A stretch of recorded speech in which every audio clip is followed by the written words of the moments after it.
ડીજીવીસીએલની જે કંપની છે એના દ્વારા વિદ્યુત મદદનીશની જગ્યાએ એફઆરટીની એક પોસ્ટ ઊભી કરીને દિલ્હીની કોઈ ખાનગી એજન્સીને આનો કોન્ટ્રાક્ટ આપવામાં આવ્યો, જેના કારણે એપ્રેન્ટિસ વગર અથવા તો જેણે આઈટીઆઈ નથી કર્યું તેવા પણ કર્મચારીઓને લીધા છે।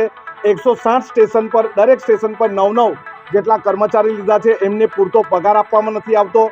જ્યારે આઈટીઆઈમાં એમનું ઇન્ટરવ્યૂ લીધેલું હતું ત્યારે જાહેરાતમાં 16,000 રૂપિયા પગારની વાત કરી, પરંતુ એમને 12,000 પગાર પણ નથી મળતો। સેફટીના સાધનો આઈએસઆઈ માર્કાવાળા નથી, એમને પગાર સ્લીપ આપવામાં આવતી નથી। લઘુત્તમ વેતન ધારા પ્રમાણે જે પગાર આપવો હોય, સેફટી આપવો હોય, કામના કલાક હોય, એ કોઈ પણ પૂરું કરવામાં આવ્યું નથી। એટલે આજે અમે અમારી રજૂઆત કરવા આવ્યા।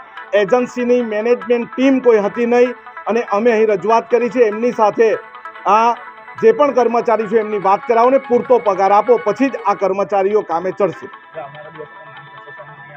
જો આવનારા દિવસોમાં માંગ ન સંતોષવામાં આવે, આ વલસાડ, નવસારી, ડાંગના જ કર્મચારીઓ છે। અમે આખા સુરત જિલ્લા, ભરૂચ જિલ્લાના કર્મચારીઓને લઈને ડીજીવીસીએલ સુરત ખાતે હલ્લાબોલ કરીશું।